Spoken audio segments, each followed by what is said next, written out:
So I watched the 9th episode of And Just Like That Season 2, and it seems like this season is slowly ending. The episode centers around the idea of movement. Some characters find themselves moving on, others are moving in or out, while a common thread of moving forward binds them all together. It's a beautifully executed theme that instantly evoked memories of the original show. So grab a drink or a snack, hit the subscribe button if it's not already done, and let's get into the video. Right, so this episode opens with Carrie and Aidan in Shay's apartment, which instantly disappointed me. I had hoped to catch up with them at Aidan's farmhouse in Virginia, but honestly, what did I expect? We never got to see Miranda's trip to Cleveland with Shay or the characters attending the Met Gala. We only saw them getting ready for this event.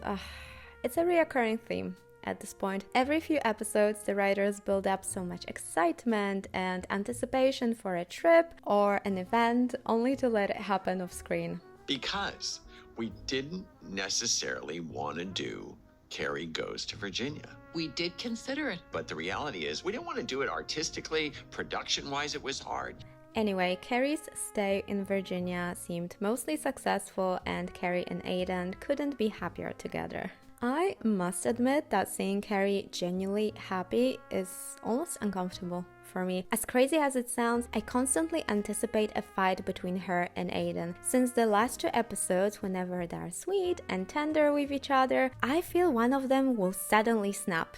Yet surprisingly, it never happens. But here's the thing. In the original show, Carrie constantly struggled in her relationships. Whether she was with Big, Alexander Petrovsky, or Berger, as soon as their short honeymoon phase ended, the relationships always turned into constant battlefields. Carrie became so accustomed to this pattern that when she started dating Aidan for the first time in the 3rd season of SATC, she experienced anticipatory anxiety, like she frequently woke up startled in the middle of the night. She knew something was off but didn't know what until she realized. What was wrong was, for the first time in my life, I was in a relationship where absolutely nothing was wrong. But this time around, she's just relaxed and happy. She doesn't have to play games anymore, and it's so strange to watch, but in a good way. Cheerful Carrie is such a new concept in the SATC universe. I don't know how long it will last, but I'm into it. However, a complication arises. Carrie and Aidan can no longer stay in Shay's apartment due to their eviction. Aidan still won't set foot in Carrie's apartment, and on top of that, Shay lives there now. And a kitten. So Carrie debates selling her iconic flat and buying a new place to live. And do you know what? I agree. I think it's time for her to move out. She is too rich to live in a 1-bedroom apartment. Now, I loved the scene with Carrie, Miranda and Charlotte, and I loved their outfits. Charlotte in this over-the-top Oscar de la Renta dress, amazing. The return of Carrie's flower pins, amazing. Miranda in this pistachio power suit, amazing. In the meantime, Kathy, Aidan's ex-wife, pays a visit to the city and meets with Carrie for a coffee. And this is a very interesting scene. During their conversation, Kathy says she is very well acquainted with Carrie and Aidan's history, and I beg to differ. In my opinion, she has absolutely no clue Carrie and Aidan kissed in Abu Dhabi. He probably never even told her he bumped into Carrie there, to spare her feelings, of course. And given Kathy's tone, I think Aidan painted himself as a blameless victim. He never mentioned that he pressured Carrie to marry him, or, that he genuinely wanted to marry someone he didn't trust and wanted to control. All he ever told Kathy was that Carrie broke his heart over and over and over. Prove me wrong. Carrie, I want the whole wide world to know that you're mine. Who else would I be? That having said, I am so intrigued by where the story will go. Maybe for the first time since this reboot premiered, I find myself truly invested in what will happen next. Will Carrie and Aidan live happily ever after, or will they part ways? I need to know what happens next, and I need to know it yesterday. As it happens, Carrie might not be the sole resident of that iconic Greenwich Village brownstone who is considering moving out. Lisette could also be on the move. It turns out she has been subletting her apartment from two guys who now had chosen to reclaim their space, leaving Lisette without a place to stay. So will Carrie decide not to sell her apartment and rent it to Lisette instead? Only time will tell. But you guys, what the hell is she wearing? It's not 2009 and she's not on the set of Gossip Girl. I mean, honestly, it's worse than Aidan's jacket. Okay, let's move on to Nya, who is moving on from her divorce with Andre Rashad, with a random guy from Tinder. Good for you, girl. Do you guys remember the first scene of season 2 when everyone was having fun, except from Nya? Yeah, now it's the other way around. Unfortunately, it turns out that Andre has moved on even quicker as his girlfriend is already pregnant. It means he's getting the family he always desired, and it slightly breaks Naya's heart. And by the way, Andre's girlfriend isn't the only one who is pregnant in this show. It turns out LTW is too. My question is why? Just why? I think the writers really don't know what to do with her character apart from dressing her in the most extravagant clothing ever. It also feels counterintuitive to paint her as a career-driven woman who, sometimes struggles with balancing her work and family, only to make her pregnant. She'll probably retire now, as her husband is rich enough to support the entire family. Oh, that's so disappointing. But back to the Brooklyn apartment. I finally figured out why Miranda acts so crazy in this season.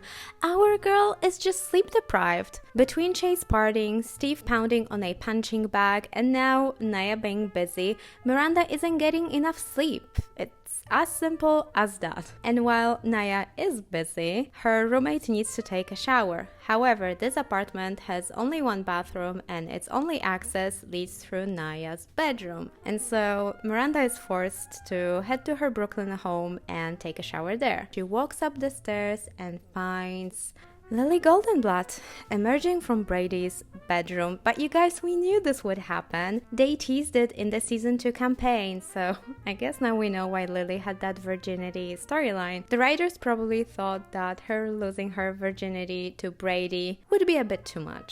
But also, Che was supposed to be a Judas, and I don't think we've seen that.